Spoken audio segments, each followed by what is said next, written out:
Uh, Good afternoon to the August audience joining us for day 5 of the PJMT World Green Building Week 2020, organized by the Prem Jain Memorial Trust in association with the Indian Green Building Council, where the topic of the session today is Beyond Green Architecture. Today's session is presented in partnership with the RICS School of Built Environment, Amity University. I am Siddhant Agarwal, pursuing my MBA in Construction Project Management from RICS SBE, and I'll be your host for today. World Green Building Week is the WGBC, which is the World Green Building Council's annual campaign that empowers all to deliver green buildings, where they call on the building sector, policymakers, and governments to take urgent action to deliver net zero buildings. They also call on them to provide a showcase for those leaders already taking action to show where, why, and how they are achieving it. It is time to bring these solutions to scale, and the industry is ready to deliver. This campaign is threefold: for communities, for the planet, and net zero buildings for economies.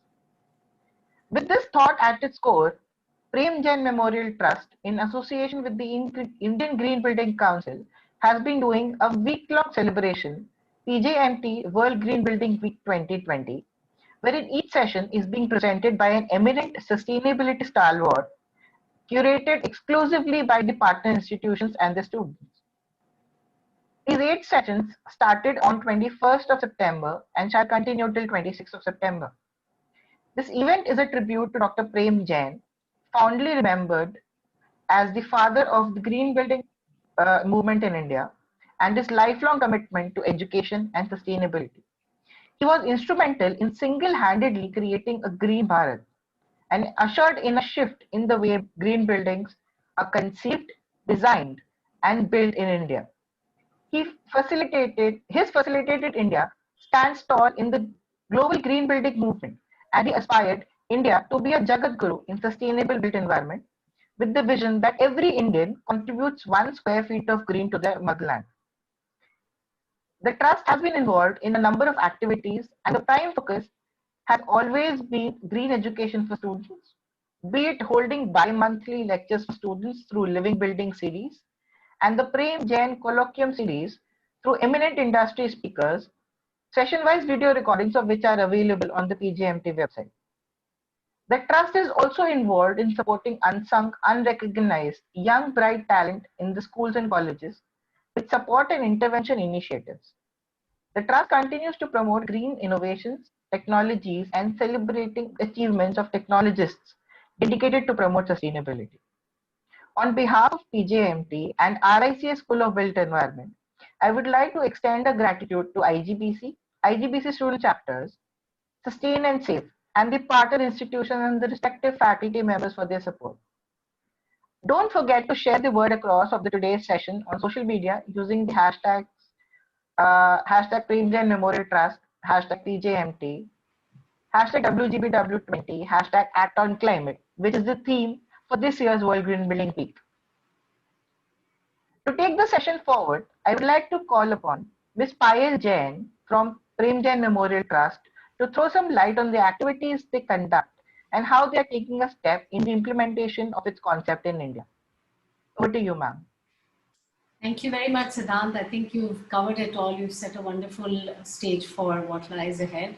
I would like to take this opportunity to thank architect Sanjay Prakash, Professor Anupam for partnership here in this session, Sandeep Narang, who's made this possible, Dr. Hariharan, who actually threw us into the web series when the lockdown started, and he's been a mentor all along. So my special thanks to him. To the entire PJMT board of governors and trustees. Since Siddhant has said everything else, I would like to share something a little personal about my father, Dr. Prem Jain. His 2 greatest passions were sustainability and education, and students remained the closest to his heart. Hence, the mission of Prem Jain Memorial Trust is to further sustainability, especially amongst the young, because he truly believed the change begins early. And that is the only way our beautiful planet will remain intact if there is going to be a future.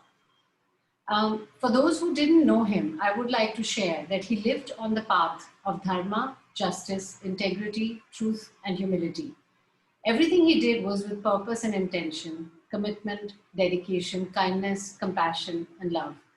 This is what made him so special to all those who were attached to him, worked with him, learned from him, or associated with him. He lived with the greatest pride for his mother and motherland, whom he fondly called his Janani Janmabhoomi, both of whom he worshipped. His lifelong commitment is best expressed in words of Gurudev Rabindranath Tagore, where the mind is without fear and the head is held high, where knowledge is free, where words come from the depths of truth, where the mind is led forward into the heaven of freedom, my father, let my country awake. On this note, I will leave it back to Siddhant and please take over. Thank you very much to everybody for being here. Thank you. Thank you, ma'am, for sharing that wonderful anecdote with us. That was deeply personal and it added to what we are here for and adding context to the entire work that we are doing here at World Green Building Week. Now to present the welcome note for the session on behalf of RICS School of Built Environment, Amity University, I would like to call upon Professor Anupam Saxena, Associate Dean and Director, School of Real Estate, RICS School of Built Environment, to take the stage. Over to you, sir. Thank you, Siddhant. I'm actually honored to make this welcome statement for the, I would call it the Prem Jain Memorial Lecture. So, because this is how I would have called it, Prem Jain Lecture if he was here. Now, since he's there in our memory, so I would like to call it the Prem Jain Memorial Lecture, which we are starting today. And thanks for giving me the honor to, take the welcome note here. So this is basically, I think, it's been almost like 2 years since Mr. Jain left us, but I think he's not left us a single day, and we have never felt his absence because with people like Mr. Jain, it's never, you never can feel their absence. So he's that kind of personality. I knew him not for a very long time. It's been like, I knew him for almost like 4 to 5 years. But in that, he made a great impression, both on me and, of course, on our students. And it would be this time of the year when we would be meeting him, celebrating our Green Building Week in the Amity campus. And he would be there, from the day one and calling us before that, how we are, going ahead with the arrangements, what kind of help we require and all that. So he was always there with us. And today we are doing this is all because of him and his effort towards a greener India and a greener world. So I think Mr. Jain's passion for green buildings, left us sort of infected, with the same passion. We have got the same.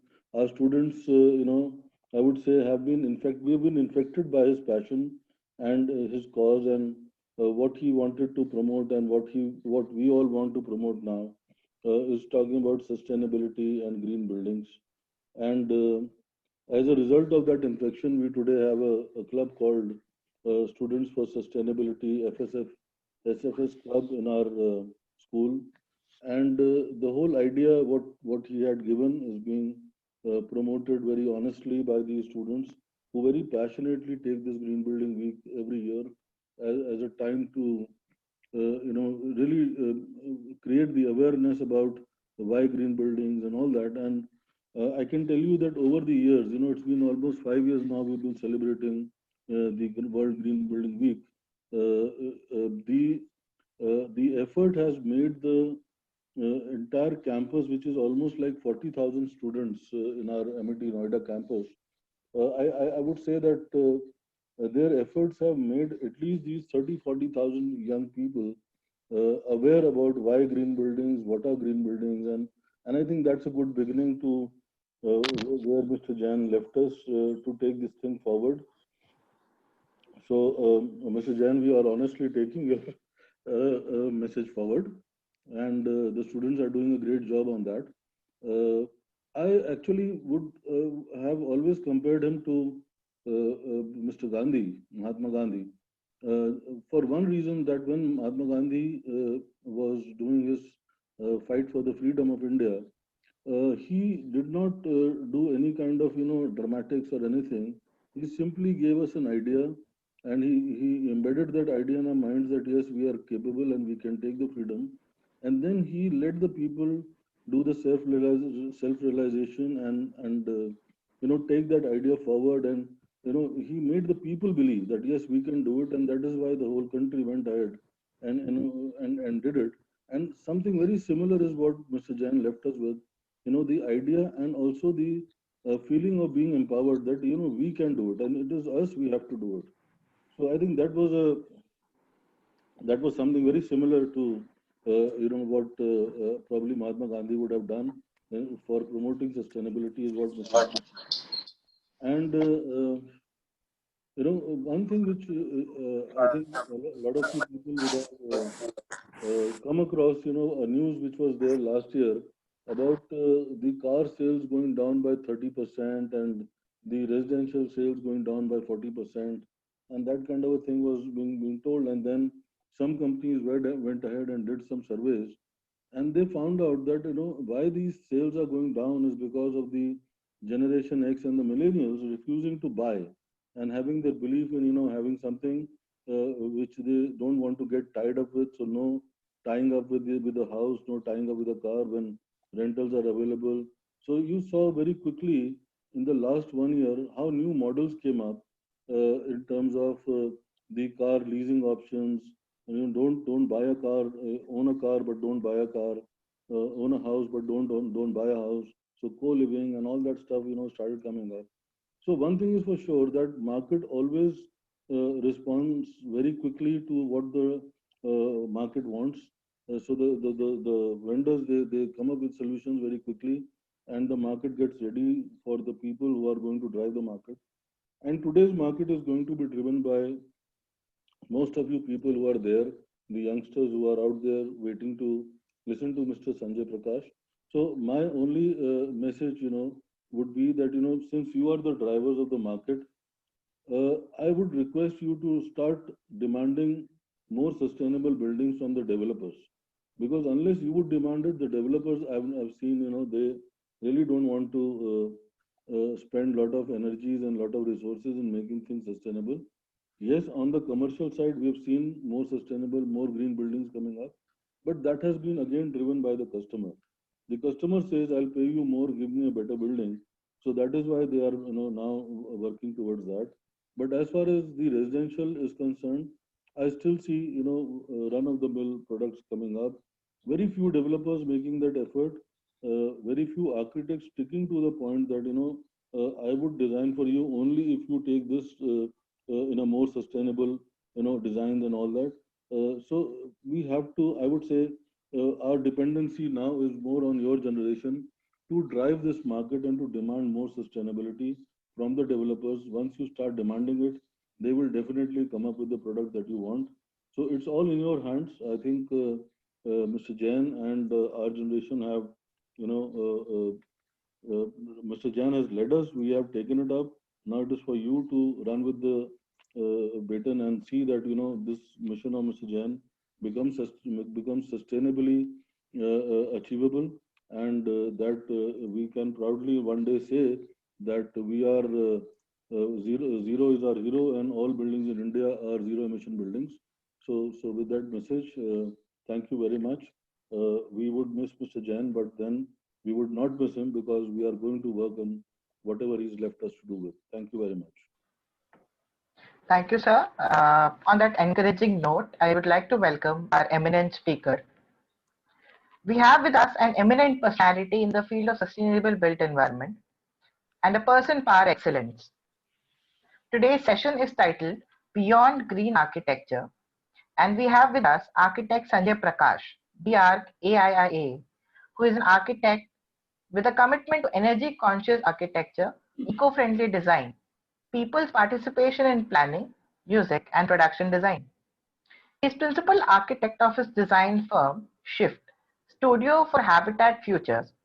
He is co-founder of Future Institute and Himalayan Institute for Alternatives, Ladakh, HIAL, and senior advisor, Indian Institute of Human Settlements. Over a career spanning almost 4 decades, architect Sanjay has been involved in some of the most prestigious projects, such as the campus of the Bamboo Research and Training Institute, Chandrapur, Sustainable Smart Campus of IIT Jodhpur, and the Indian Institute of Human Settlements, Bangalore. He mentored the Future Institute to be a knowledge partner to the Municipal Corporation of Gurugram for the rejuvenation of urban ponds in the city. FI is also working on an industrial acropolis, research in real estate, affordable housing, a new university being planned in Ladakh, livable cities, and PPP initiatives in Zamrudpur. Among other assignments, architect Prakash is also a part of many prestigious bodies in various capacities, such as member of the Expert Commission on Cities and Climate Change, World Future Council, Hamburg, advisor to the Delhi Urban Art Commission, member to the advisory committees of the Ministry of New and Renewable Energy, member of advisory committees to Building Materials and Technologies Promotion Council, BMTPC, and so on. His name and work is mentioned in the 20th edition of the main reference works in architectural history, A History of Architecture by Sir Bannister Fletcher. We are glad to have you addressing us on the subject of Beyond Green Architecture, and we hope to take away some interesting insights from your session. Over to you, sir. Okay, can I be heard? I need you to enable my screen sharing. Okay, I think now I can probably do that. Yeah. So, so can you see my opening slide? Yes, sir. I'm particularly honored to give this talk because some of you may not know this, but Dr. P.C. Jain taught me HVAC in SPA, and everything I know about HVAC, and it's quite a lot, it comes from the simple concepts that he gave during his lectures in SPA. And I must also admit, however, that he represented a kind of green crusader who did not believe in holding back the consumption of luxury in order to achieve greenness, which meant that he worked with greater efficiency and with more renewables. And to that extent, my talk today, Beyond Green Architecture, is titled like that because I'm talking about things which go beyond what he taught. In a sense, I'm honored that I would be doing a favor to his memory by extending his thinking to what after green, what else are we missing? And I hope in this talk to be able to say, this is going to be a long one. It typically lasts 60 to 70 minutes. And therefore, I invite you all to put on your seat belts and come in for that flight. So this is a picture of thatch and found wood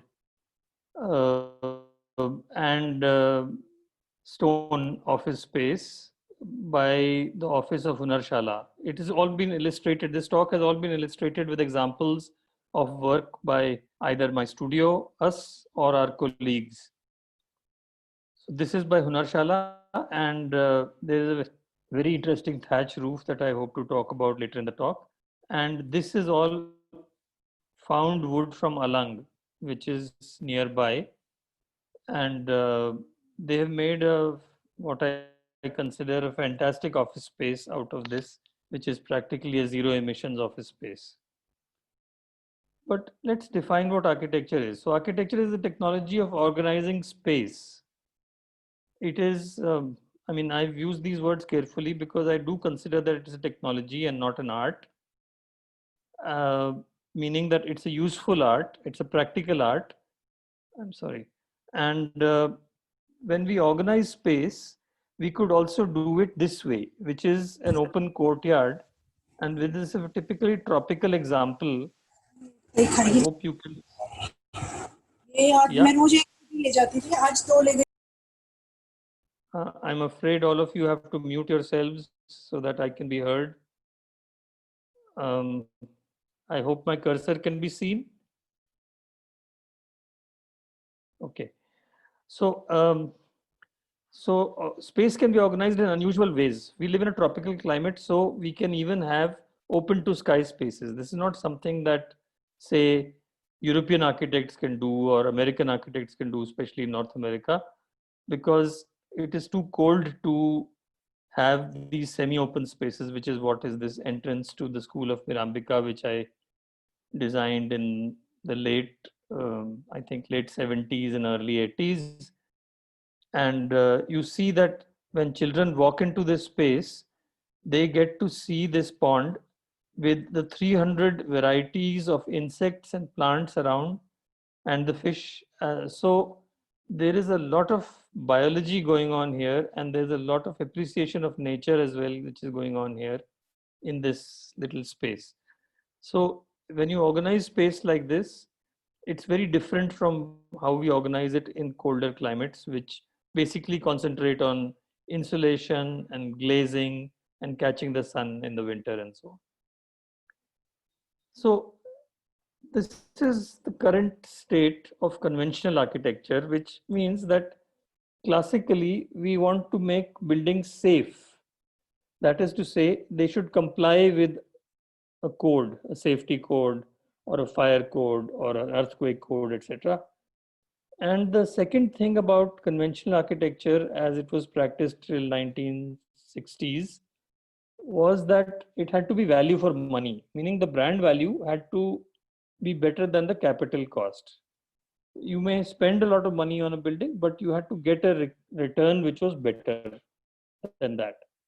And yet you can do it in unusual ways. So for example, safety can be interpreted in various ways. This is a safe roof.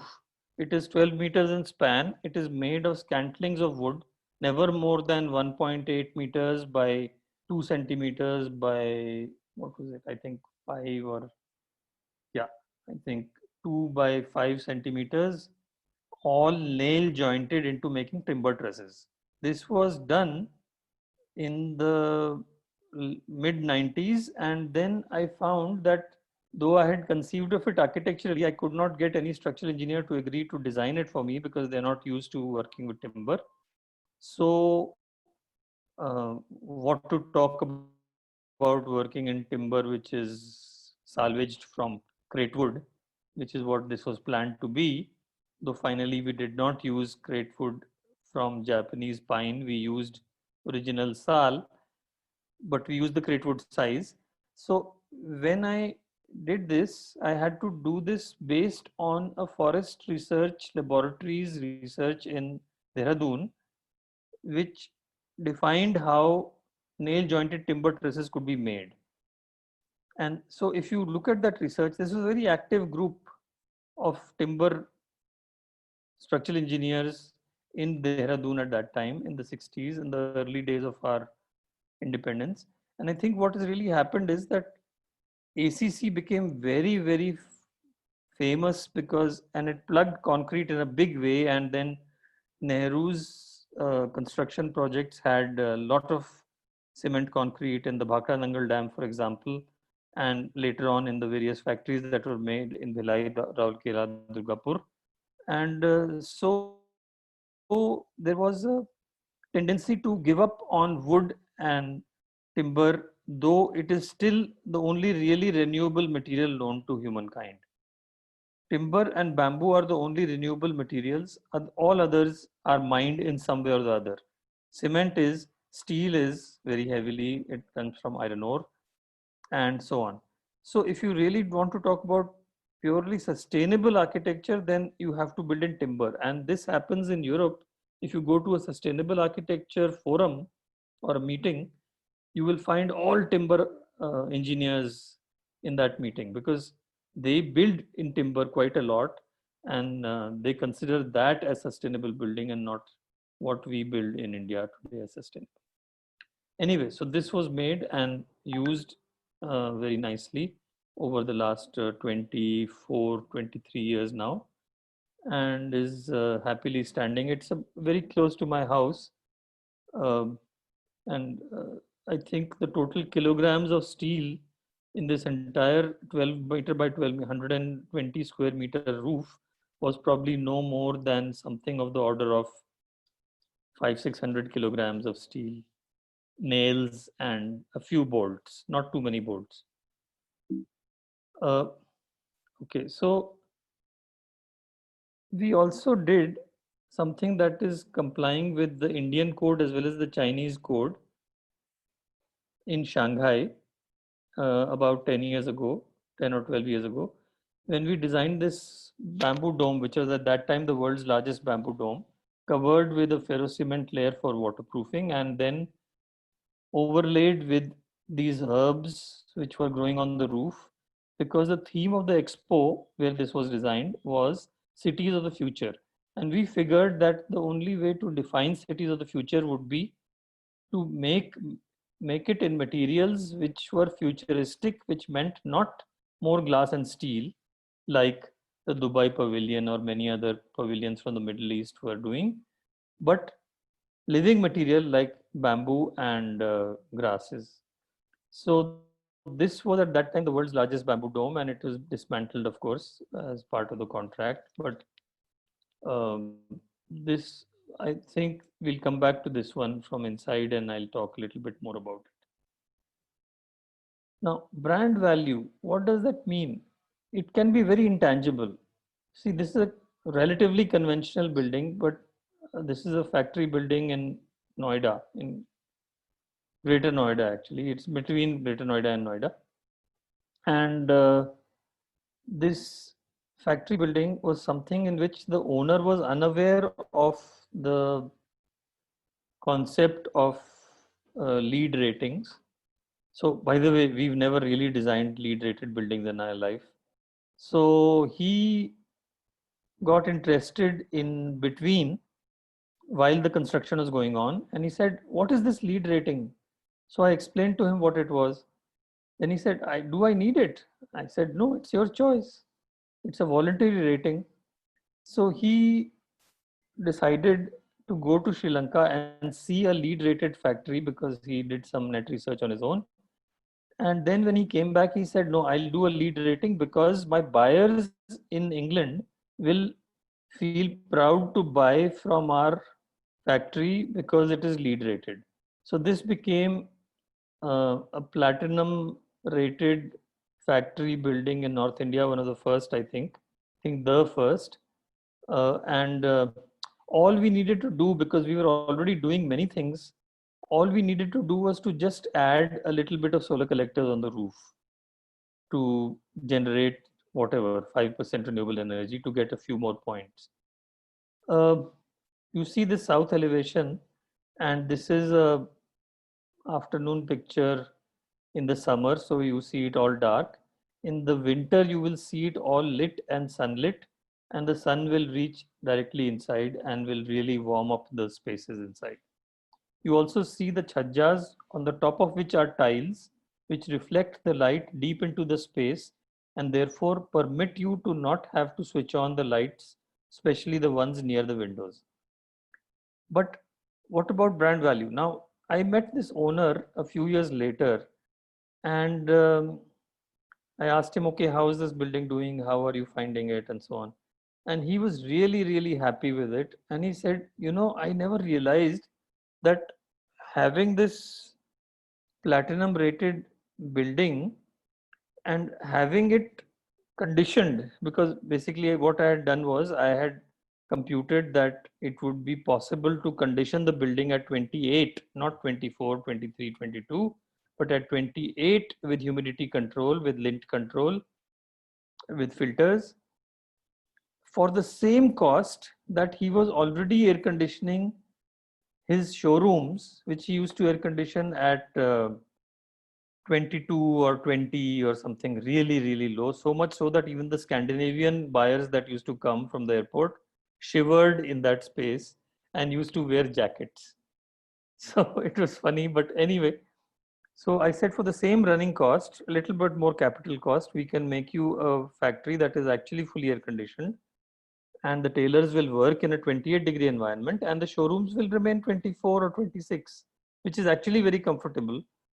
So when he agreed to do that, what he told me later was, a few years later, was that outside the gate, a lot of people line up every day to get employed for the day.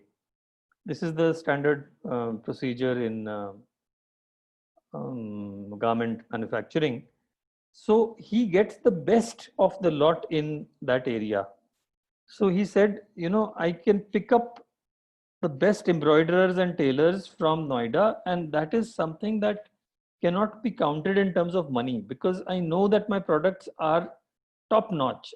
They are the best quality that I could hope to get, because the people that come in to work here, because it's well known all over the place that this is a great place to work because it is very comfortable inside.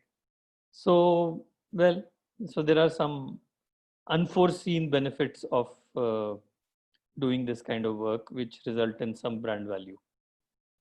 So this is how conventional architecture was. And then in the 1970s, after the oil embargo, the world changed into what I would call green, where two values came in, which was more efficiency, that is to say, you do more with less, and substitution, which means instead of using oil, you use solar energy or wind. Instead of using fossil water, you use rainwater. Instead of using, in terms of material, steel, you might want to use bamboo. So you get substitution of fossil resources, the renewable ones, as a part of the green movement. And the Venn diagram I've made shows that most of conventional material building can also be considered green, but not all. So there is clearly some anti-green types of designs which actually militate against the green movement, and those should be left out. So in a sense, you enlarge the envelope by going green, and these are examples of how that was done. So efficiency is demonstrated in this two projects, three pictures, two projects that I have done in Manesar area. So on the right hand side, you see the headquarters of Agilent, which is a California based corporation.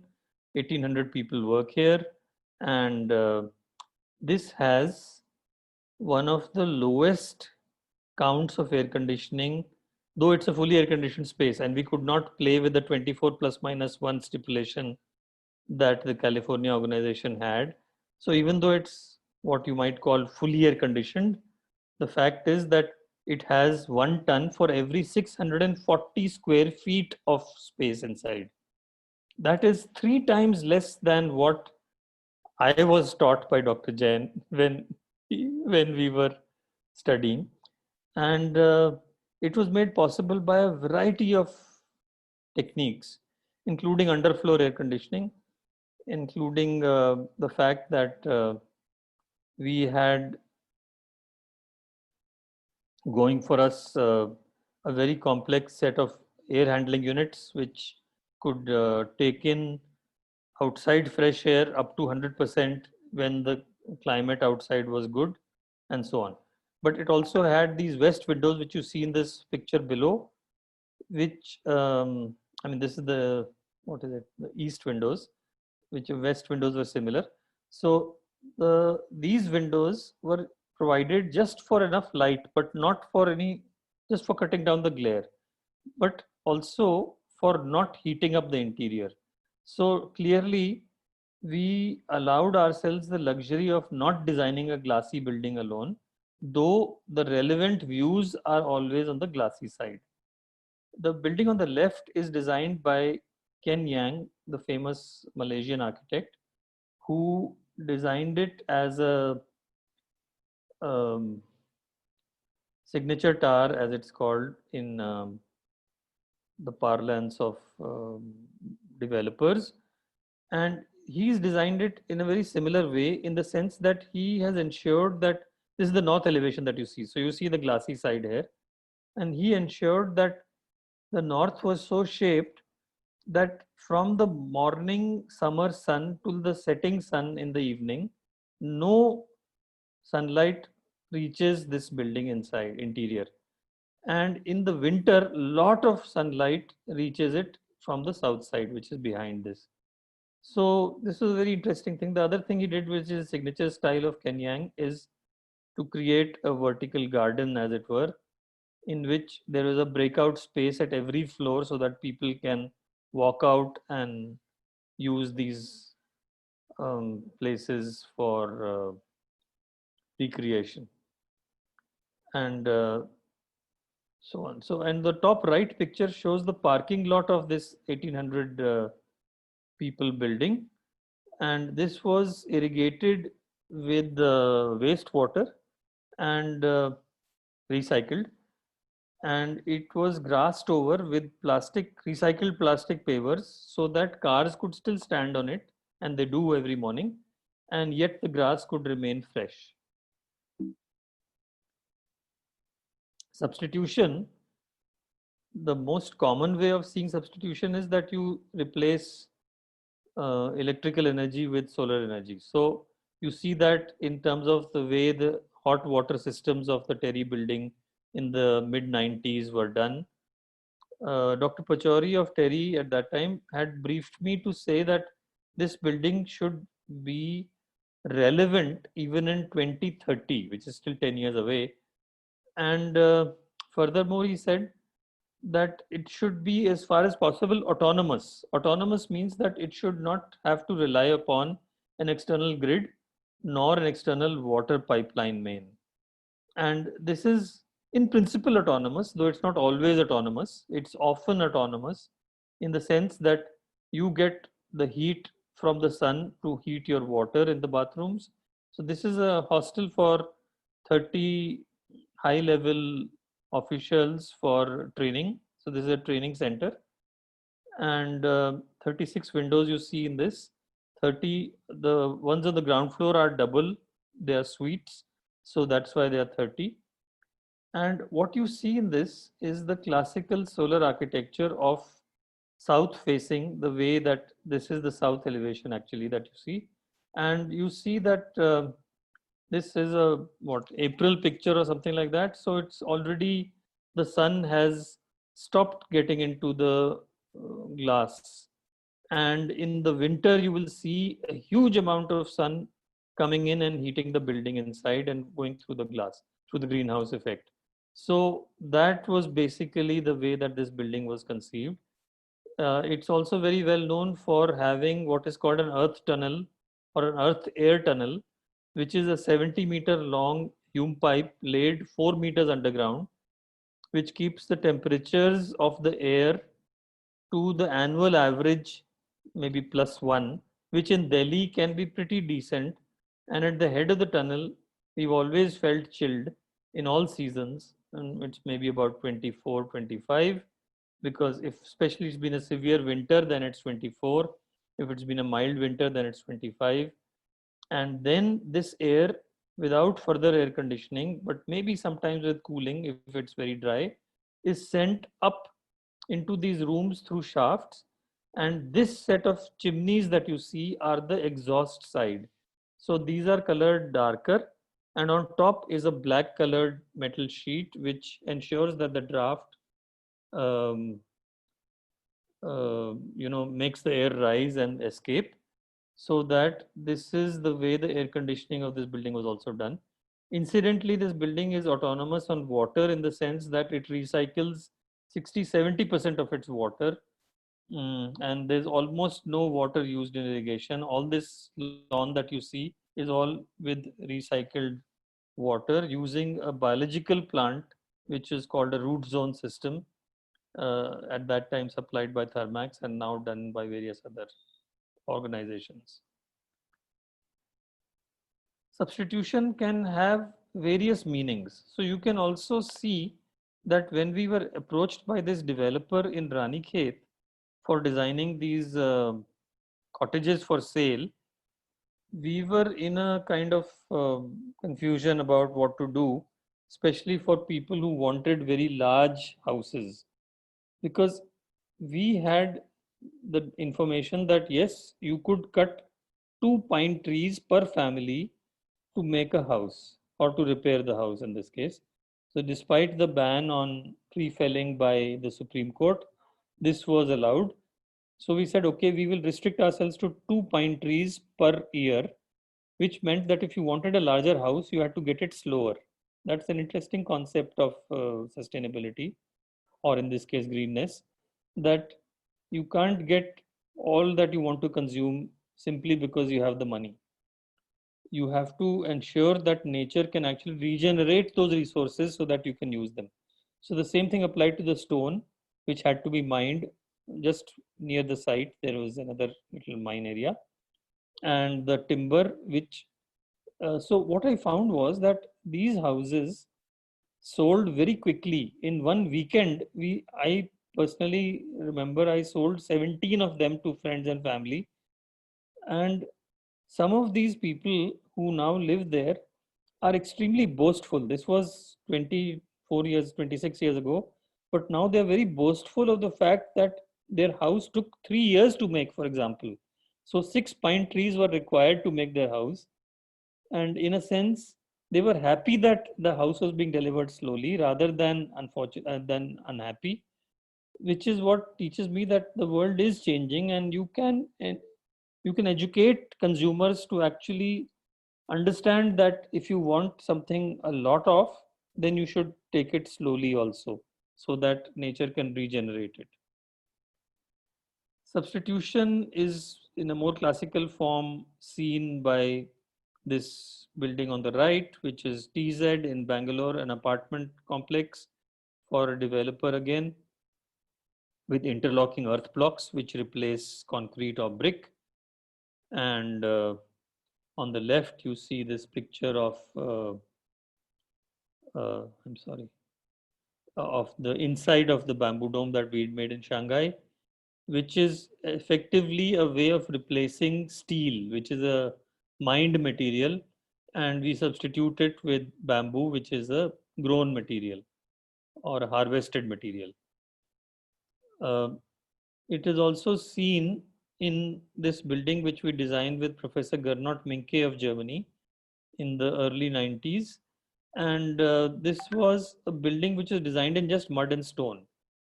Professor Minke is considered the Pope of mud architecture in Germany, which is saying a lot. Lehmbau, it's called there. And he was particularly fond of the fact that since he was building in Pataudi, Gurgaon area, it had great sandstones. So he decided to use concrete. There is a little bit of use of concrete. You see that in the beam here or in this beam, in the edge beam, because of earthquake forces needed to be resisted. But he was particularly fond of the fact that he could manage with very little concrete and mostly stone. So this house is mostly made of stone. He also used unstabilized soil blocks for this adobe work because, well, in this case, he just felt that it was better to simply shadow the wall with a good overhang rather than put stabilizer cement inside the material and spoil its properties. So that was a big learning for us. On the lower left, you see Mati Ghar, which is, I believe, still standing, but I have just now cleared it for demolition. I think it should go in a few months or years, because this was made in a record 160 days or so. And this was made at the same cost that would have, it was made for a specific exhibition that had to be held. And therefore it's a dark building, no windows. And whatever few windows you see, 60 windows in fact, are all made of timber, so that they're closed and it's dark inside. all lighting is then artificially done and all the exhibition is artificially lit.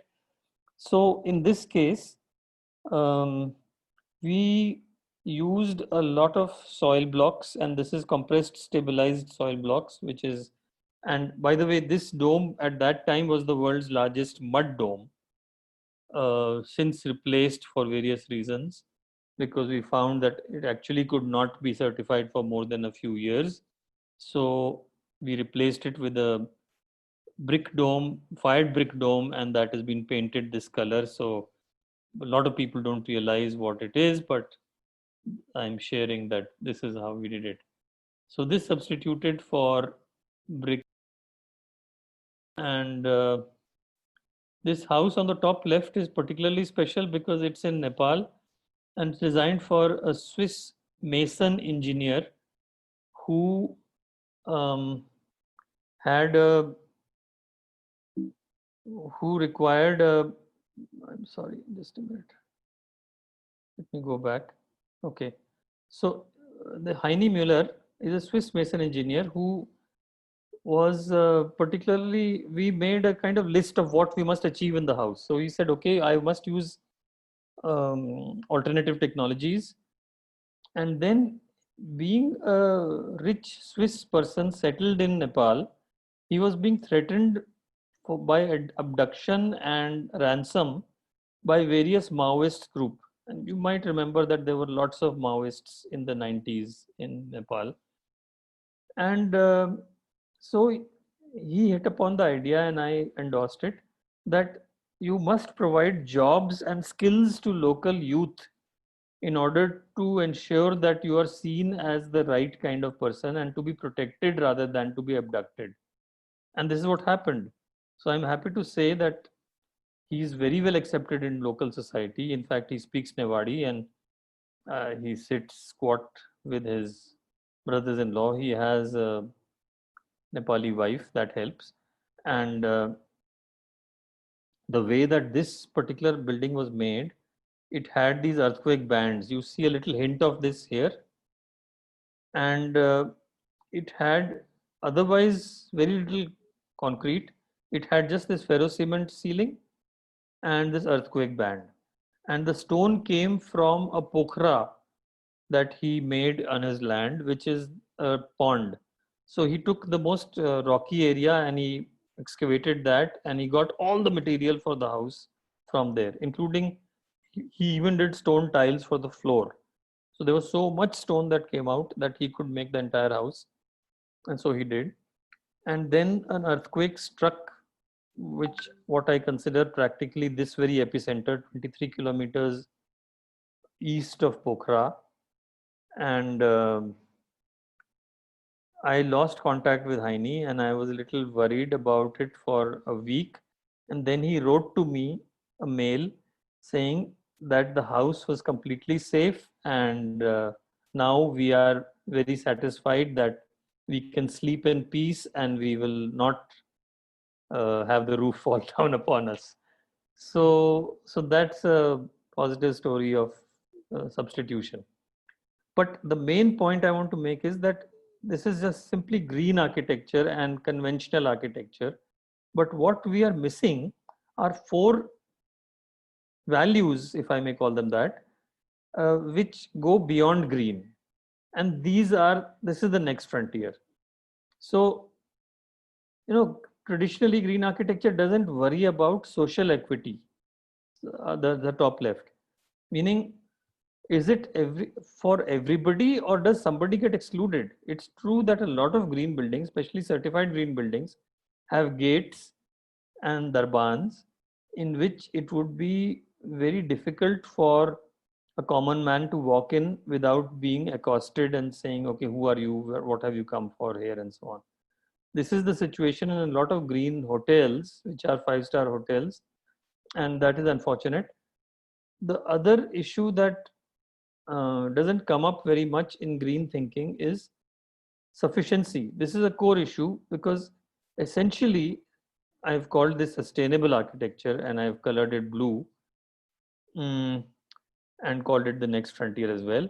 Now, sufficiency is about how much is enough. So this is a case of asking, if you were to be told that, okay, sugar is bad for you, so you don't have sugar.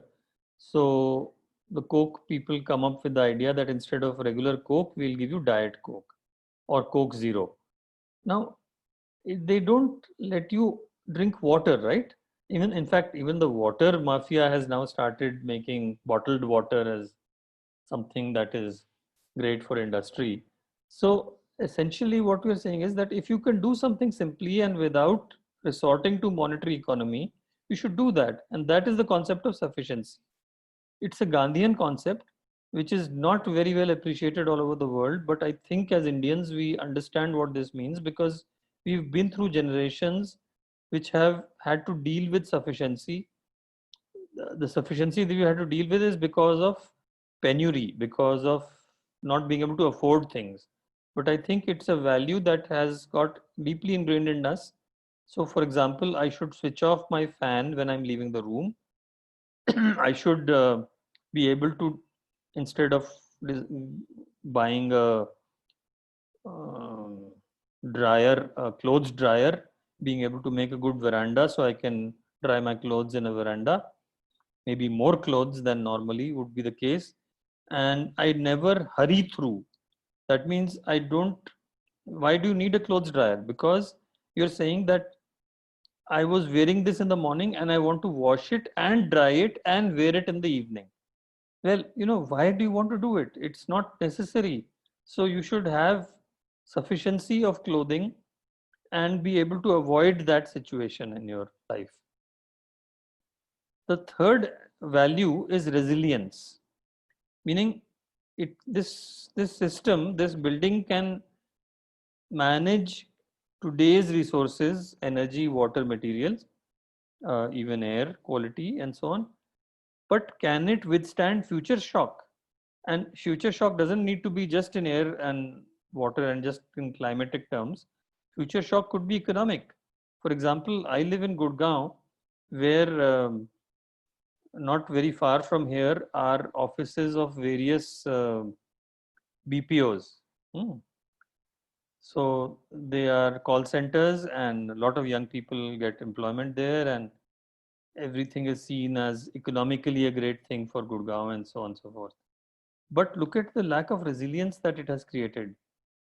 We are dependent upon these jobs because of an accident of history that we taught most of our children in English, and now they can be trained to speak in an Australian, British, or American accent, and therefore these BPO call center jobs are available, but not for long, because China is teaching its children in English for this reason, and Philippines is, and we also know that it's not a very resilient situation economically, because the moment Chinese kids can be trained to do the same thing, like a performing monkey, then any office will pack up its bags and go to Shanghai.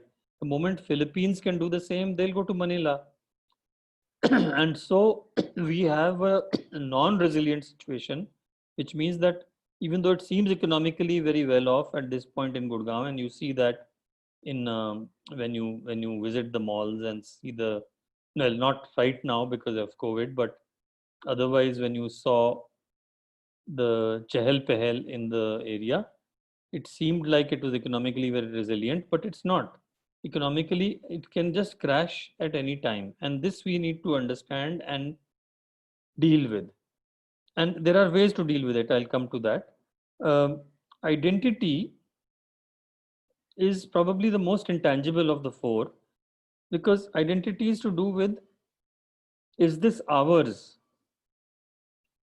or does this belong to Singapore? For example, to take a very crass example, a glassy building which is 5-star LEED rated, does this belong to us?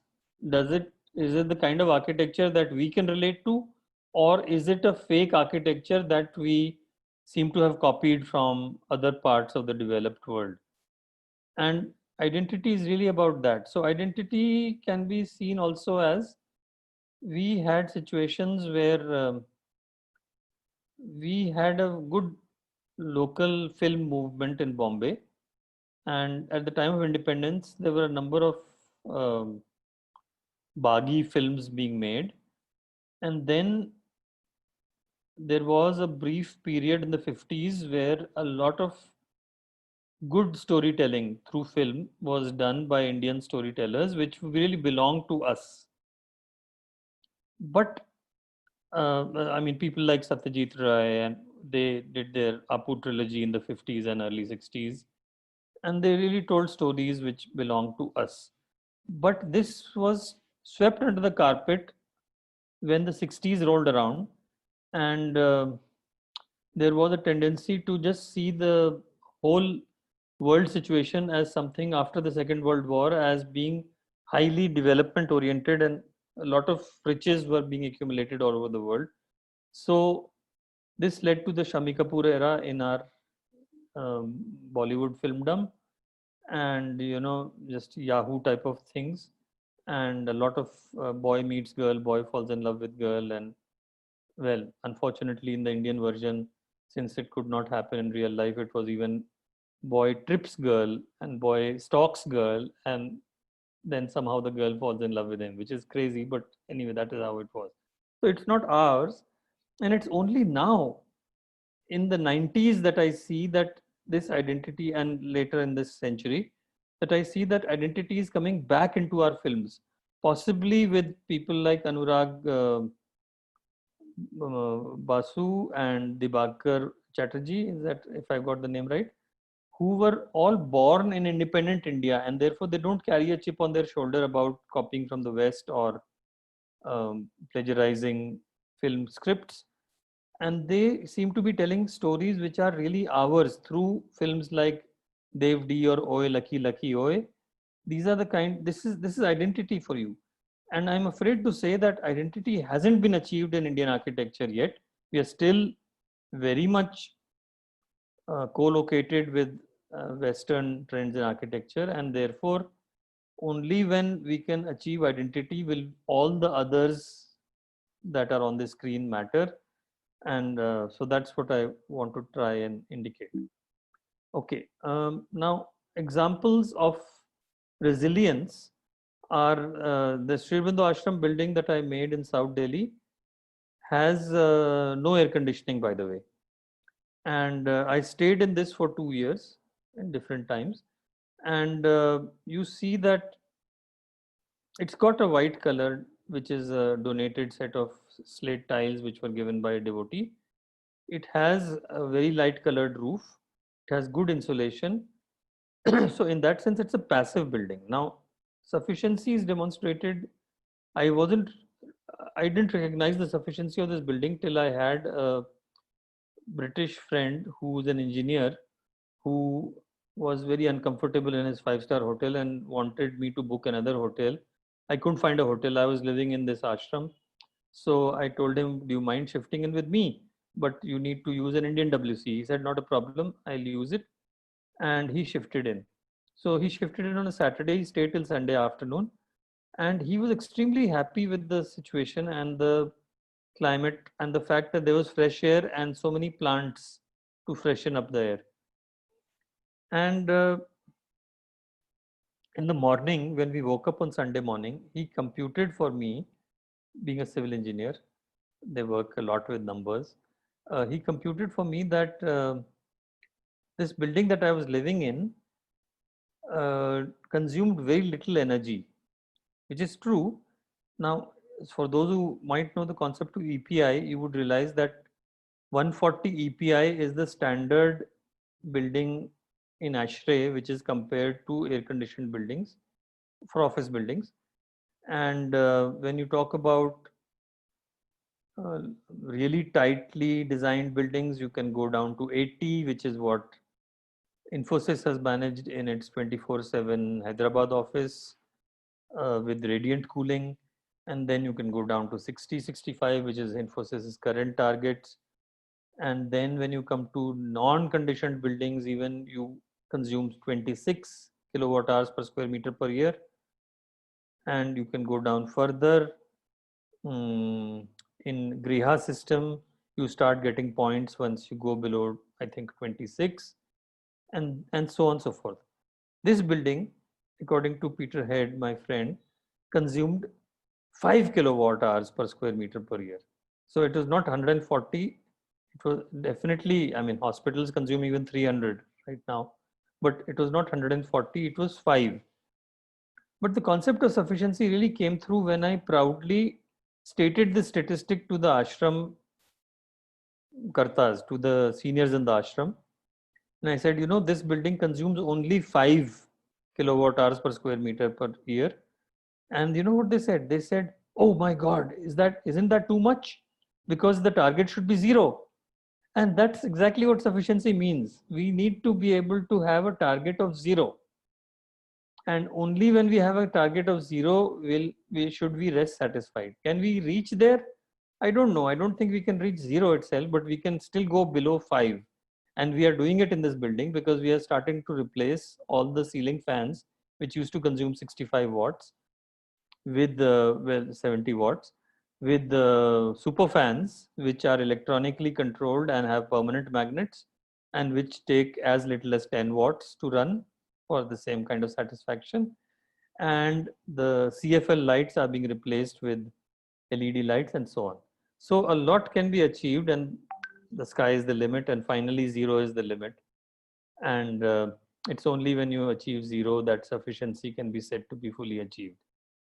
Sufficiency is also demonstrated by the way we designed um, the campus, the master plan, the campus of IIT Jodhpur, in the sense that we said that we could put, this is actually the master plan. Doesn't look like a plan, but it is like a stock and flow diagram with lots of arrows. What goes where? Because this is how human bodies would be. Human bodies cannot be the anatomy of the human body, which is what a plan is. How it looks. That's not important in a human body. What is important is, where does the food go? How does it get digested? Does it get converted to something else? Does it then flow in the bloodstream? How does the bloodstream oxygenate itself? How does the respiratory system work, and so on? So these are the various systems that we have tried to put together. On the left is generally the energy system, on the right is generally the water system, in order to ensure that this campus can run in the future, far future, in 0 water in a middle of the Thar desert.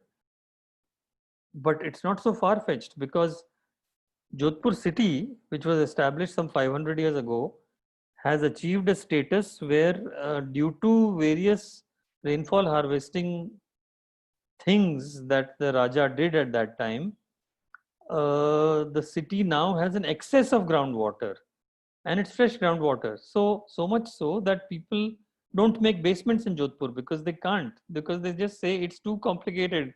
You have to pump too much water out. And so the wells are also very full and so on. It's taken 500 years, and we expect that our 0 water regime or near 0 water regime will be achieved in 20 to 25 years. But let's see how that takes place. Jodhpur is otherwise the solar city, so energy is not that much of a problem. And I want to just explain what resilience would mean. So resilience is demonstrated best by water resilience, because it's really water that gives us the best inroads into understanding resilience, because when there's no water, we all die. And if we consider that of some value, economic value, then there's no point trying to say that, okay, we can buy water, because when there's no water all around, you can't even buy it. So here was a 5-star hotel that we designed in Panna. And here we put in a 2-acre lake to begin with 26 check dams. And these are plastic lined in this case, but that is also because of speed. And what started happening then was unforeseen, that gazelles started coming onto this lake, and therefore the tigers would come in order to get to them. And therefore these, what should I say, these cottages, which you see a few of here, could actually see the wildlife because of the fact that they were all coming there.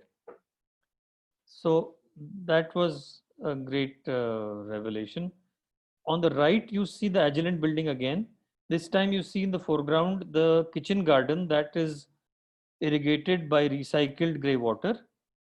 And this created a hugely resilient source, meaning if there is a truck strike in the future and food becomes scarce, at least the people working in this building won't entirely starve. They will get this much green, which they get even now on their salads every afternoon in the canteen. And in my own house here, you see that I ordered too many electrical conduits. So I drilled some holes in them and then laid them in this pattern so that I could recycle my gray water and use it so that every time we shower or we wash hands, we get an excess gray water which goes into these pipes and irrigates 16 inches below the grass. So even though we do have a lawn, it doesn't require much irrigation because most of it is irrigated from our grey water. And this is what I would consider a resilient system of water recycling because it doesn't depend entirely on the rain and it doesn't depend entirely on piped water. It doesn't depend at all on piped water, in fact. Equity is demonstrated in a variety of ways. So this is the equity of users, which is there on the screen. I have put together 4 pictures from a project called Lok Jumbish, which we did in the 1990s, where on the top left, basically the project was to create 300, 400 village schools. We did 315 in 6 years, but 0 in the first year, by the way, because we had to build up capacity to do that much faster, and 150 in the last year. So one every second day or 2 or 3 every week we were delivering. On the top left, we had puppets, which was the local Rajasthani method of conveying thoughts and telling stories, to tell stories about corruption, about school building, and what goes on. So, for example, this particular set scene that you see is being managed by 3 of our engineers. And the story here is that the headmaster in white is going around the village and asking everybody, including this sarpanch in black, have you seen my missing pattis? They came from the school for the school roof, but they have been stolen or they are missing anyway. And the sarpanch is saying, no, I haven't seen them. You know what pattis are? The stone slabs in sandstone that are used for roof making in Rajasthan. So, meantime, this woman, his wife, is listening in the other room because she has stolen the pattis. She's stolen them for repairing her own cowshed. So this kind of thing was a common type of story that we could tell. And even if there was a sarpanch who was corrupt in the audience, it was quite okay because you can't get angry at a puppet. So you don't know who's to be blamed because the story is the story. That's after all. And so a lot of ice was broken with the villagers, and then we could work with them in a what we call a charrette mode. This is on the top right. You see the charrette going on, where the villagers would design the school building. So these are a set of women in various villages who are designing a school building using thermocol and pins and blades to cut the thermocol into various pieces of representing walls. So while they could not make good drawings, they could make very good models. And so we discovered that this was the way to communicate with them and get them to see how to participate in the design process. On the bottom right, you see the team that worked on this for 6 years, including myself in the foreground, wearing a kamarband and with hair on my head and without my beard or with a light beard only. And you see in the middle of this whole team a person called Kapil Sharma, who was our engineer, and he fell in love with a local girl and stayed back in the villages. He still lives there now. So they're married, and he looks after her parents' fields. And this boy, Shankar, wasn't a part of our team originally at all. Shankar was a village education committee member. This is how we worked with village education committees. Basically, nominated people from within the village who had some education. So he was a BSc in botany and had stayed back in the village because his elder brothers were earning a living in Kota, which was the nearby town, and he needed to look after his aging parents. So he basically said he got so enamored with our way of working that he said, I want to work with you. And I said, look, I don't have any salary to pay you. He said, I never asked for a salary. I just want to work with you. So what we all did was he became a kind of, should we say, groupie. He became a part of our team and he followed us village to village, and he became one of our best engineers because he was conscious that he was not an engineer by training, and therefore he learnt up all of PN Khanna, at least all the relevant parts in stone, lime, and other such things. And he was such a great supervisor. He knew masonry better than any of our other engineers, and so that's how it went. So users should have the right to decide, just like we have city users. Just because they are tribal or rural folk doesn't mean that they are any less informed about what they want in a school or for their children. It just is that we don't have the tools to communicate with them, so we have to discover those tools, and that is what took us the first year.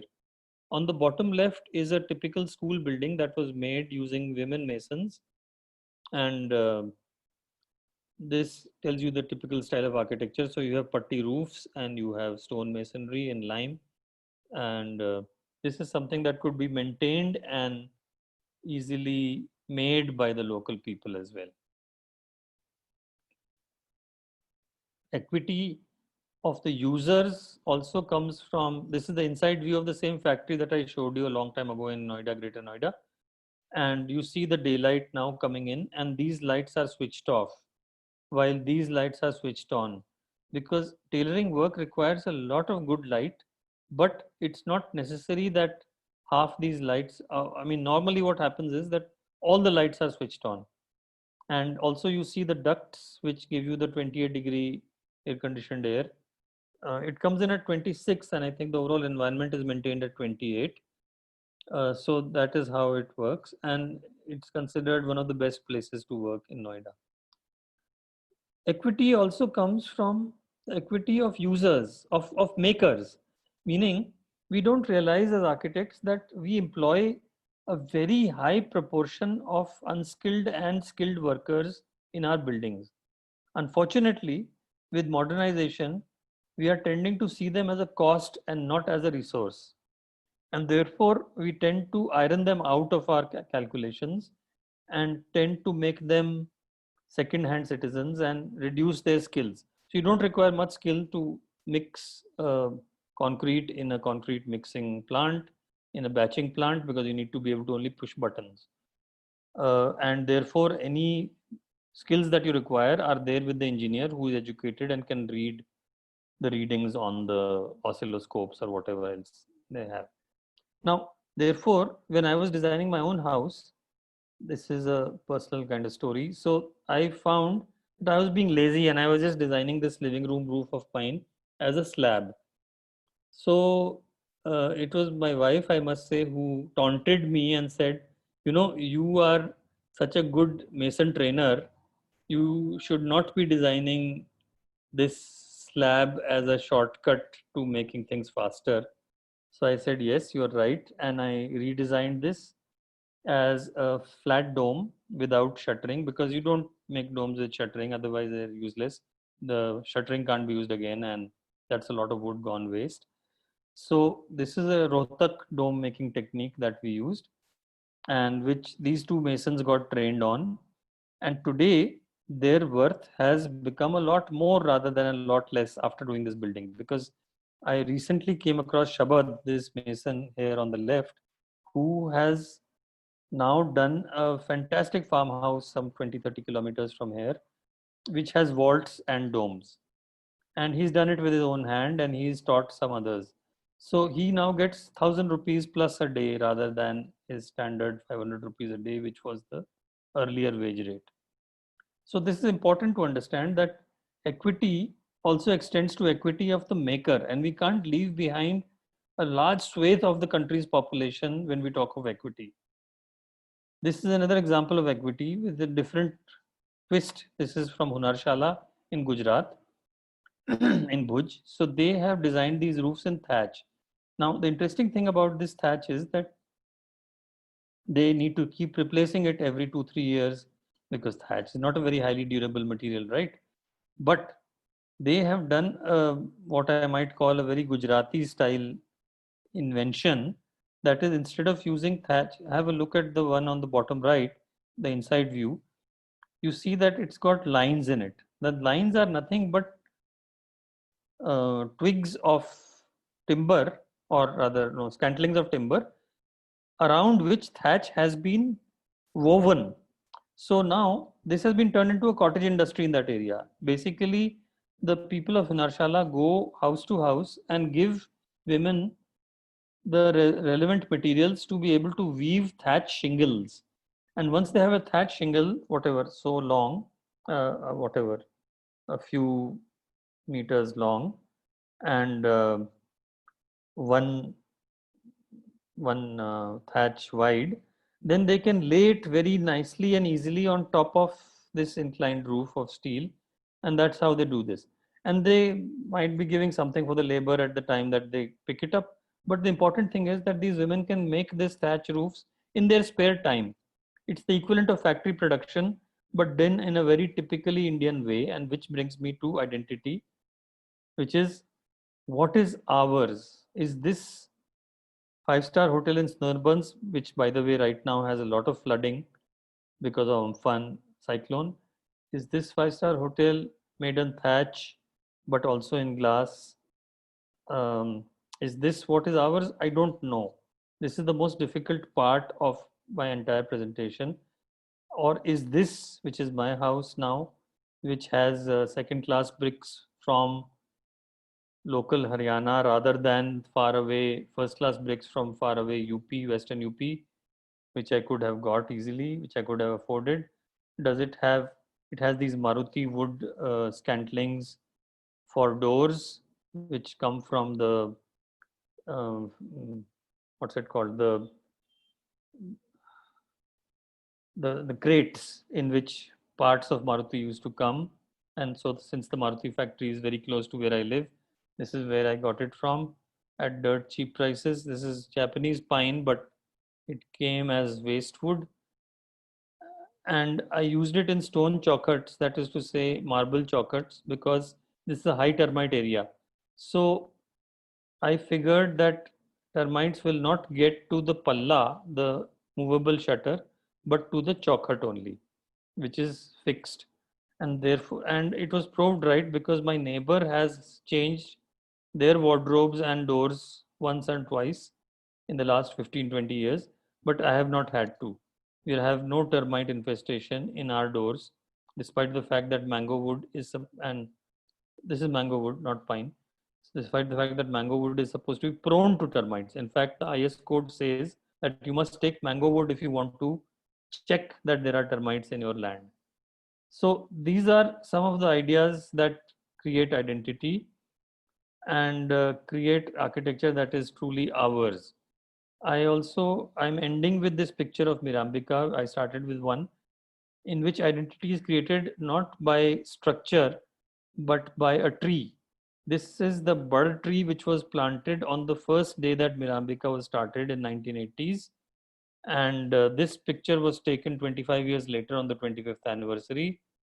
The dates at the bottom are a little wrong. No, not too wrong. Yeah, they're slightly wrong. 2007, I think it was taken. And this has grown. And it really belongs to the children. It becomes of the children, as it were.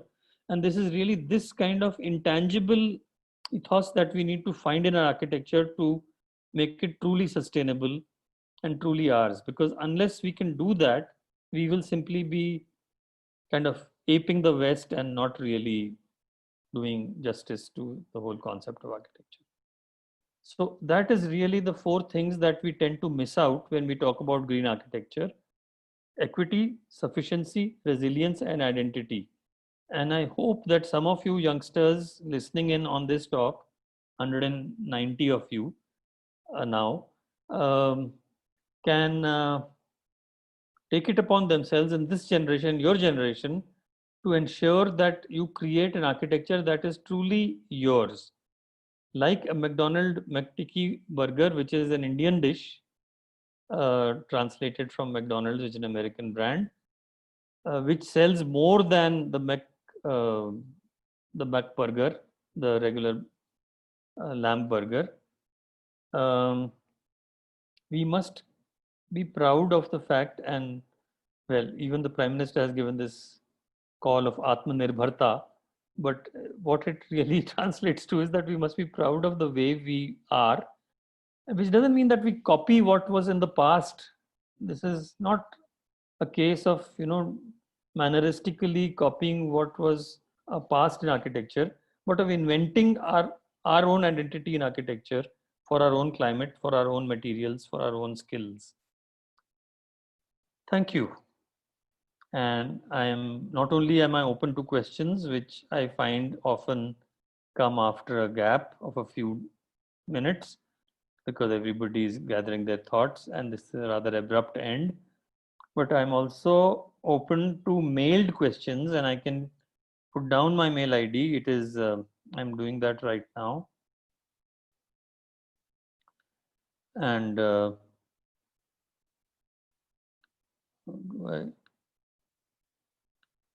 I can't seem to see the chat anymore. Okay, so I stopped the sharing. Now I can see the chat, and I'm putting down I give it to all panelists and attendees. I'm writing my mail ID sp@sanjayprakash.co.in, and you can just mail me and I will reply, even if it is after a few weeks or something.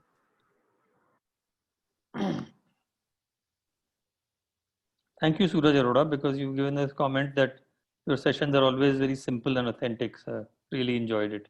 Well, thank you. Thank you, sir. And that was an interesting perspective on, social equity, sufficiency, resilience, and identity, and your definition of architecture. With that note, we are open to questions. All the attendees can use the question Q&A box to send their questions, and we'll take the questions quickly.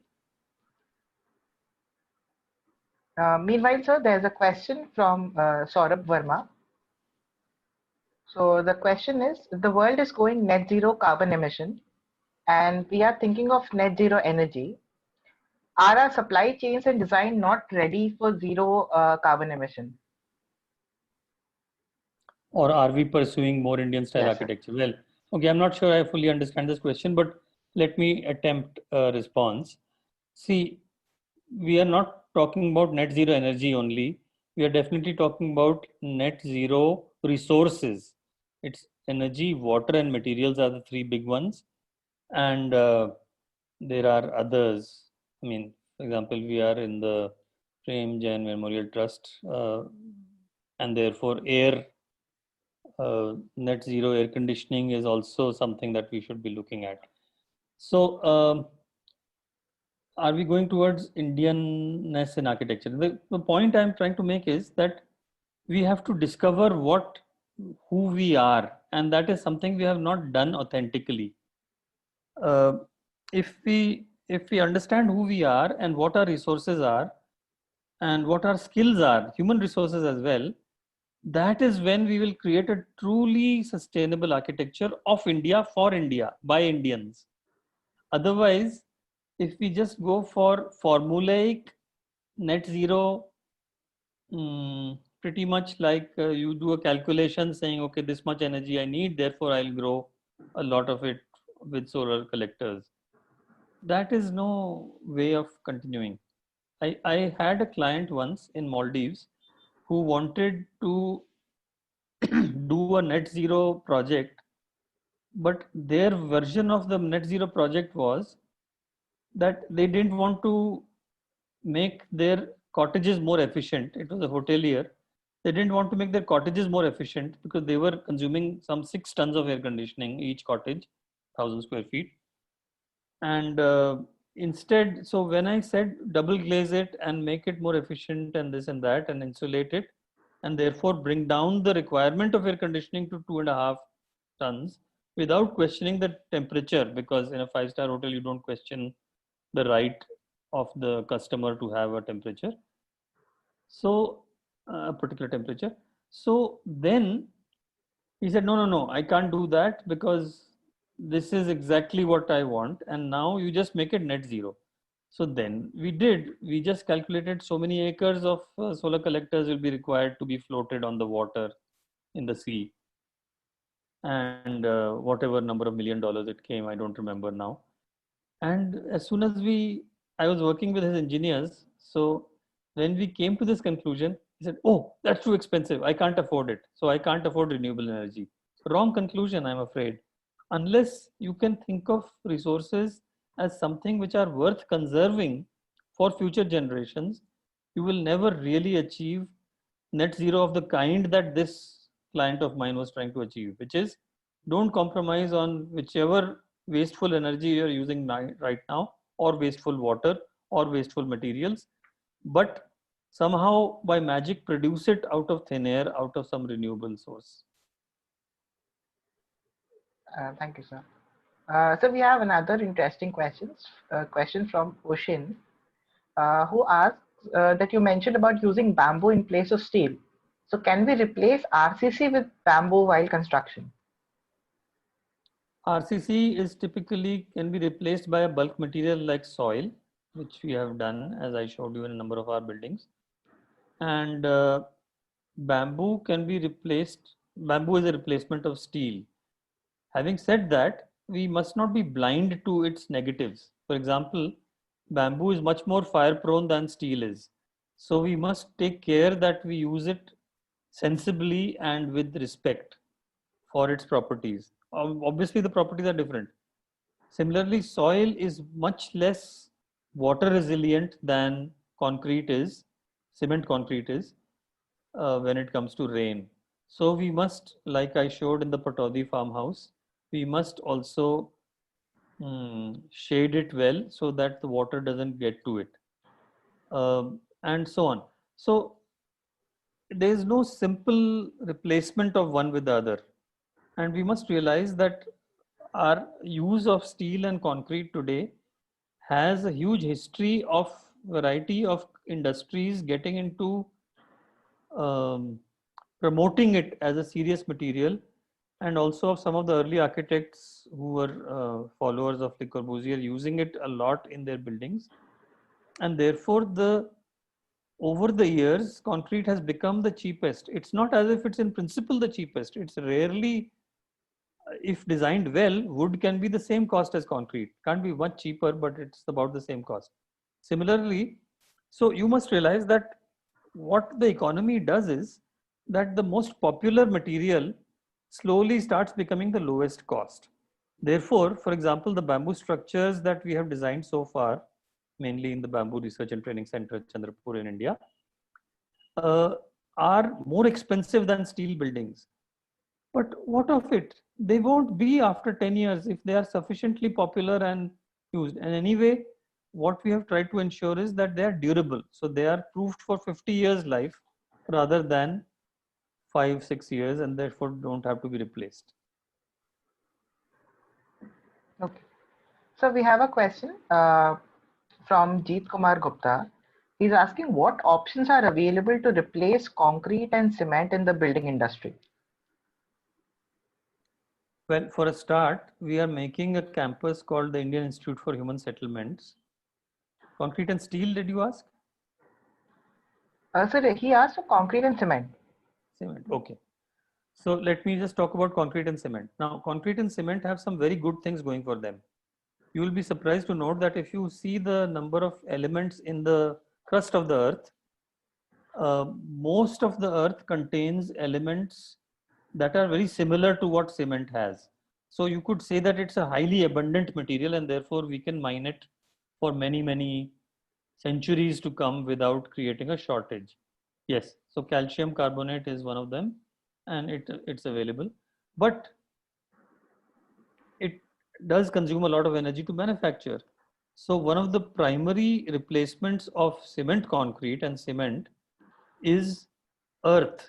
So clay is a replacement for the cement, and earth blocks or rammed earth are replacements of concrete itself.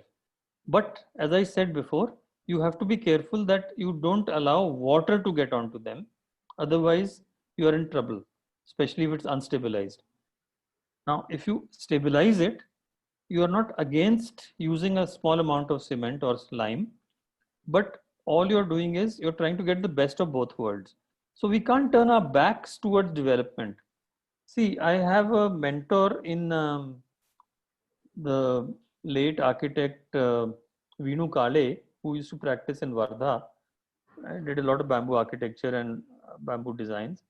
And he once showed me that he was making trusses in Hyderabad, which had fiberglass joints.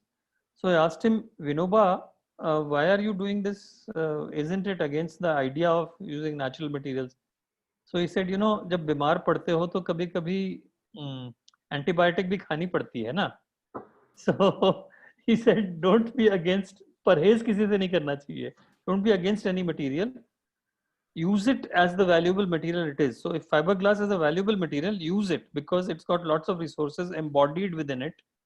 And you must become a master of all these materials, including earth and bamboo, including fiberglass, including steel and concrete and cement, in order to be a really good builder. Thank you, sir, for that answer.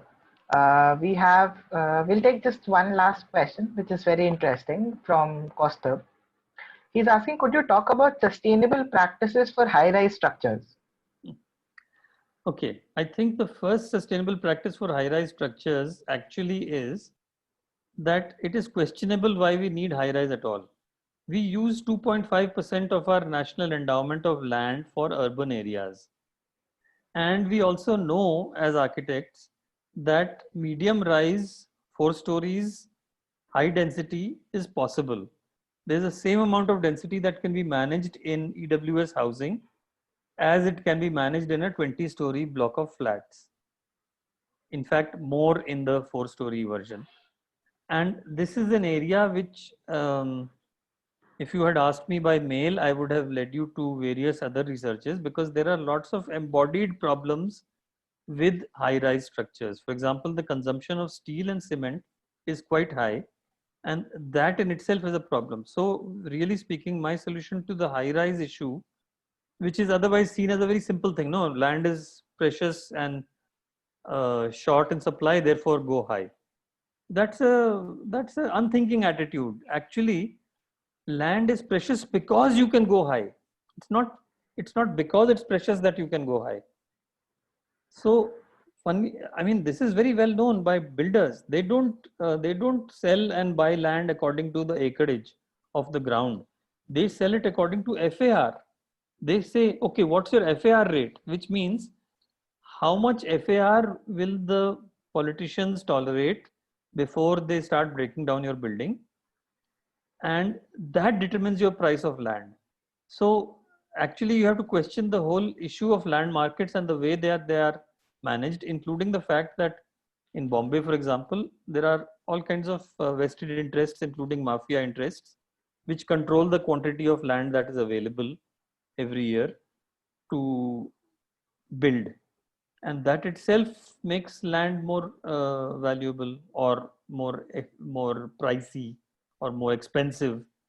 And therefore, don't blindly say that high rise needs to be solved, because 3-4 stories is a very different kind of thing. We've done the concrete framed mud walled building TZ, which I showed you in Bangalore. That's a 5-story earth building, one of the tallest of its genres.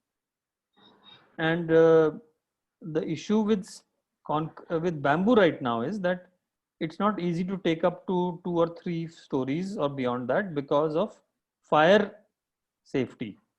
since the National Building Code in its wisdom expects you to have a 2-hour fire resistance and bamboo can only promote or achieve 45 minutes, you can't really manage much more than a ground plus mezzanine type of building. And therefore I say that it's the equivalent of a shed.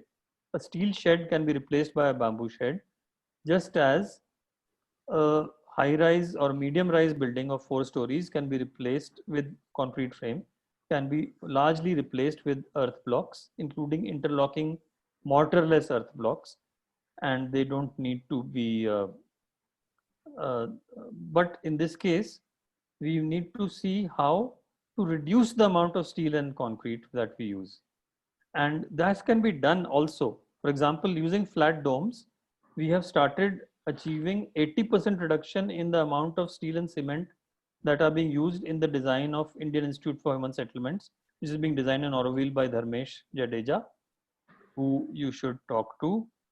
And we are reducing the amount of cement. I mean, this is going to be a unfired block building using local soil and with steel which is less than I think something less than a few hundred grams, 900 grams per square foot, though not zero steel. Remember Mr. Vinu Kale's aphorism that when you are very ill and you have an infection, don't worry about taking antibiotic sometimes. That's an interesting viewpoint, sir, because we tend to go away from some materials. That's been a general practice, and that's an interesting perspective. So for all the people who have questions, this was our Q&A session. You can keep posting your questions in the Q&A chat box, and those will be answered on the PJMT website. Students can also ask their questions through the feedback form, through the link which is given in the chat box through Greenno. We now have a presentation by RICS School of Built Environment on how the school is championing the cause of green buildings and how the school carries out various activities throughout its academic year, and how we plan to observe the World Green Building Week 2020. To present the same, I would like to now invite architect Garima Gupta, a student of MBA Construction Project Management and the head of the Students for Sustainability Club at the school, to give the presentation. Over to you, Garima. Thank you, Siddhant. Hello, everyone. Good evening. I'll just share my screen.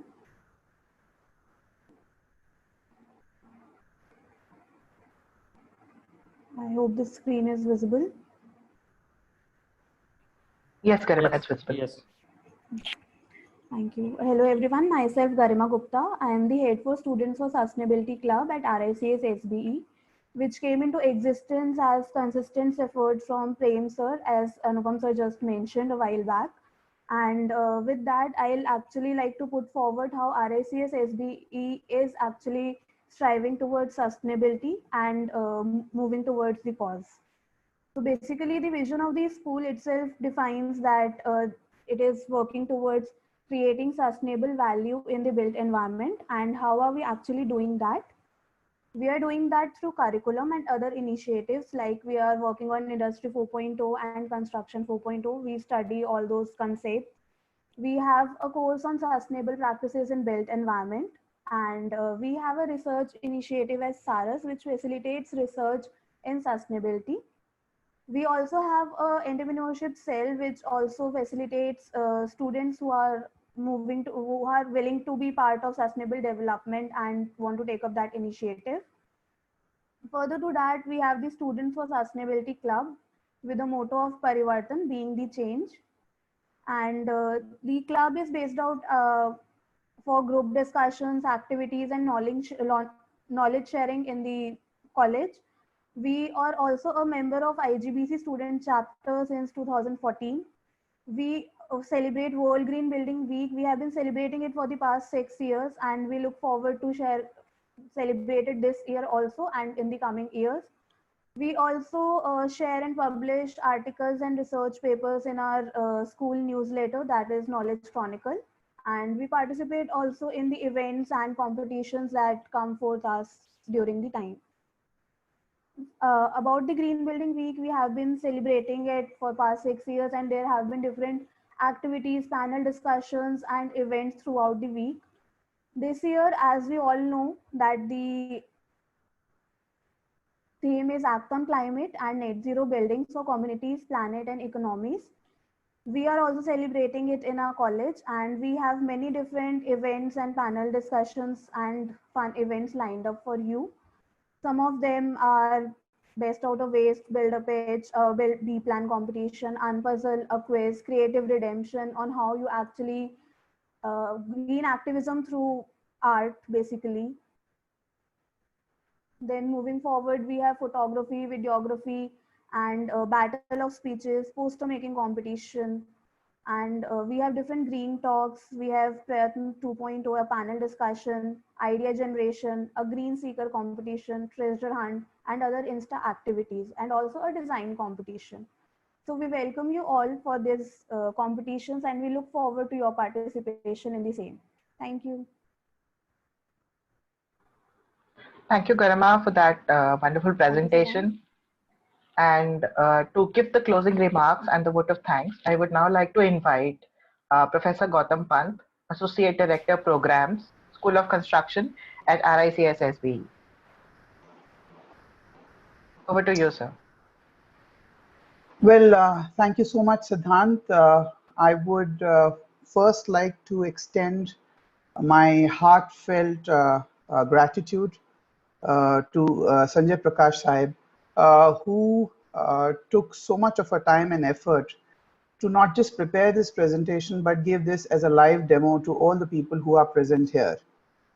We often talk about sustainability, we often talk about net zero buildings, but seldom people give concrete examples to impress upon the point that this indeed is possible. What is the takeaway from this particular session is that it is all about the human resource and their mindset. It is about the identity that we need to look at. It's not just about adopting a concept from the West for the sake of adopting it, but changing, adapting the concept to make it our own. And that we can do by not just looking at these alternatives and looking at these alternatives in a very comprehensive manner. Please note that in all the talk, we have not talked about this or that. We have talked about this and that. So do not be averse to the use of different materials. Be open to exploring different options. As Mr. Sanjay Prakash pointed out, that tall buildings are not a necessity. We need to look at different options. We need to look at novel ways, and most importantly, ways which are part of our ethos, part of our culture.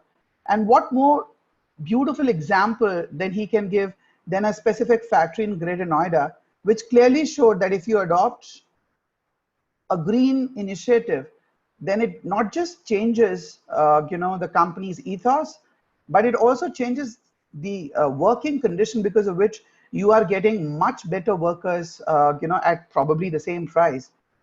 A cost which is very intangible, maybe would not have been mapped in the life cycle costing of that particular building, but very, very important to note for all of us. And I think in these times of COVID, when people are afraid of staying in very congested and densely populated areas, and people like myself have migrated away to to smaller towns, I think these ideas can no longer be a part of mere discussion, but they have to be followed through. And I urge upon all the young engineers, managers, and the participants to not restrict this as a part of academic discussions, but take it as a mission to write about it, to advocate it, and in the later part of professional career, impress upon other people to adopt it.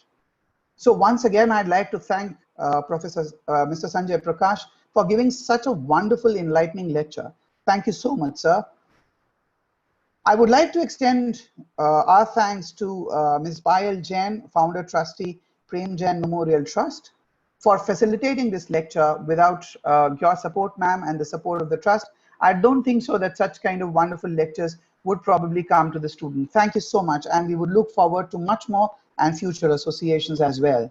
My thanks to Professor Anupam Saxena for delivering the opening lecture, and all the esteemed panelists who spared their valuable time to be a part of this particular discussion, and all the participants who have spared their time to listen to this thought-changing and thought-invigorating lecture of Mr. Sanjay Prakash. I'm sure that you all shall now become the flag bearers of the change that he's working towards.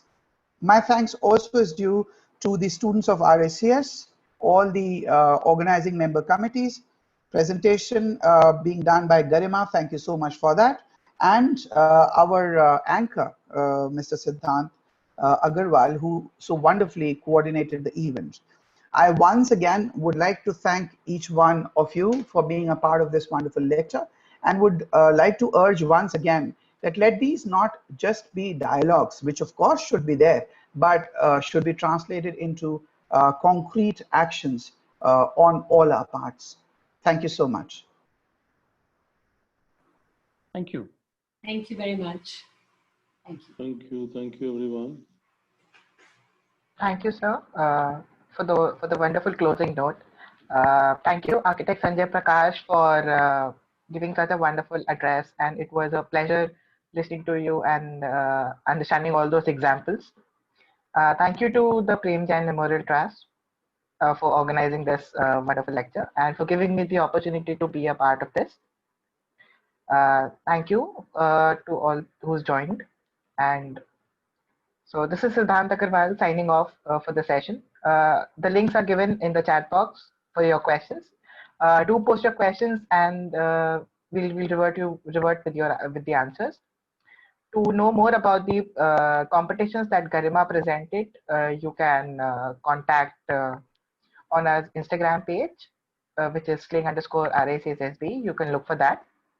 And with that, I rest my case. Thank you.